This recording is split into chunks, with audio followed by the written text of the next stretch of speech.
চলো হেসেলে হেসেলে হেসে খেলে হেসেলে জমে যাবে রান্না নালে ঝোলে হেসেলে। নমস্কার, আপনাদের সবাইকে সঙ্গে নিয়ে শুরু করছি একেডি ঘি নালে ঝোলে হেসেলে। আমাদের সঙ্গে আজকে যিনি বন্ধু রয়েছেন শিখা, তাই তো? শিখা দাস সাউ। শিখাকে অনেক অনেক স্বাগত তোমাকে। নমস্কার দিদি। তুমি কি রান্না করছো আজকে? আমি আজ রান্না করছি লাউ মুরগির ডাল। লাউ মুরগির ডাল আমি না সত্যি কোনোদিন শুনিনি। তাহলে তুমি শুরু করবে।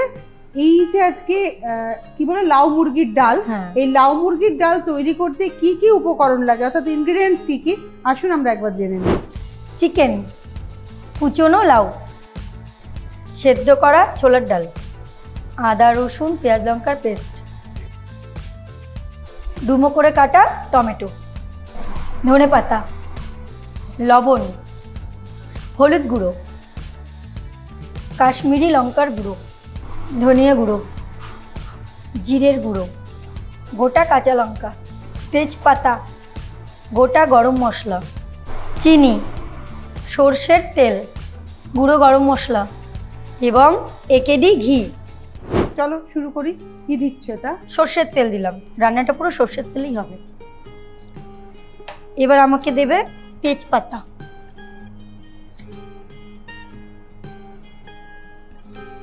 তেলটা একটু গরম হতে হবে। আমি এবার তেজপাতা দেব। এবারে কি লাগবে? এবার আমাকে একটু লবণ হলুদ দেবে। আগে লবণ দাও। নুন দেবো তোমাকে, তুমি তোমার পরিমাণ মতো নাও। নুনটা আগেই দিয়ে দেবে? হ্যাঁ, নুনটা আগেই দেবো আমি। আমি এবার লবণ দিচ্ছি,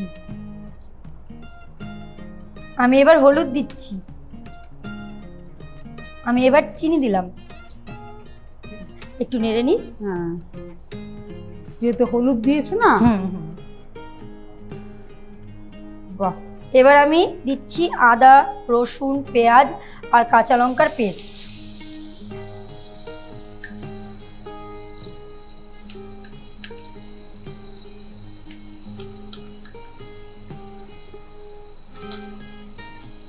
দিয়ে দাও।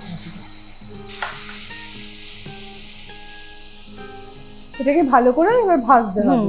মশলাটা কষিয়ে নেব। সেটা মোটামুটি কি ভাজা হচ্ছে না আরেকটু হবে? কাঁচা গন্ধটা আছে, একটুখানি হবে। হলে আমি চিকেনটা দিয়ে দেবো। আচ্ছা, আগে চিকেন দেবো।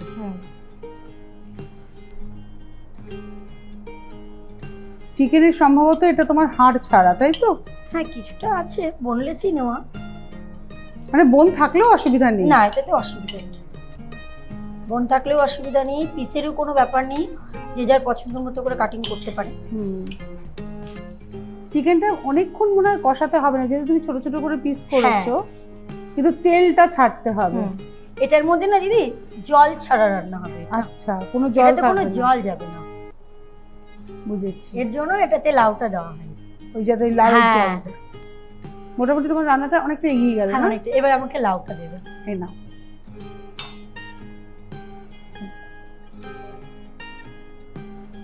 এবারে আমি কুচনো লাউটা দেব।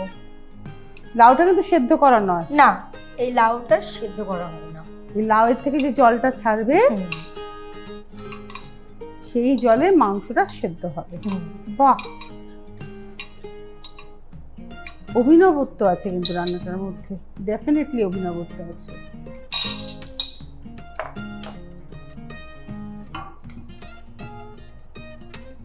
মানে একটা হার্ডকোর নিরামিষ রান্না, এটা যদি ছোলার ডাল দিয়ে লাউ দিয়ে হতো, পুরোপুরি নিরামিষ রান্নাকে পুরোপুরি আমিষ করে ফেলা।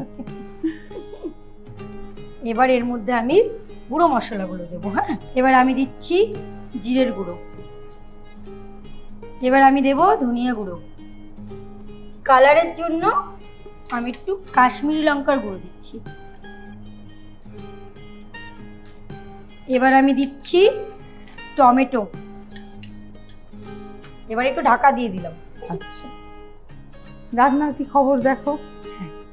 রান্না এবার আমি আরে দেখাও একটু, এটা ঢাকাটা সরিয়ে, কোনো জল দেয়নি ও, বাট মনে হচ্ছে জল দিয়ে তুমি সেদ্ধ করছো। কি অসাধারণ না ব্যাপারটা। এবার আমি দিচ্ছি সেদ্ধ করে রাখা ছোলার ডালটা। কারণ ডাল তো আবার অনেকটা জল টেনেও নেবে। হ্যাঁ, এইবার টেনে নিলেও অসুবিধা নেই, ওর জন্য একটু পরে দিলাম ডালটা। আচ্ছা, এটা মূলত কি দিয়ে খেতে ভালো লাগবে? এটা রুটির সাথে ভালো লাগবে, পরোটার সাথে ভালো লাগবে, লুচির সাথে ভালো লাগবে। আচ্ছা, আর যারা আমার মতো ভেতো বাঙালি তারা ভাতের সাথেও খেতে পারে। মানে এটা এইরকম একটু গামাখা গামাখা হবে। হ্যাঁ হ্যাঁ। এবার আমি নেব ঘি। একেডি ঘি, স্বাদে গন্ধে অতুলনীয়। ছোট চামচ দেবো না বড় চামচ দেবো? একটু মাঝারিটা।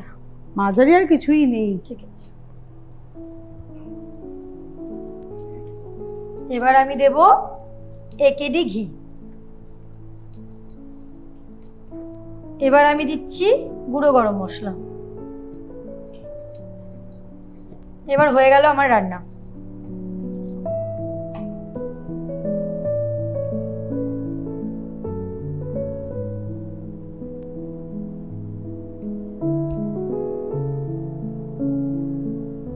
চলো হেসেলে হেসেলে হেসে খেলে হেসেলে জমে যাবে রান্না নালে জলে হেসে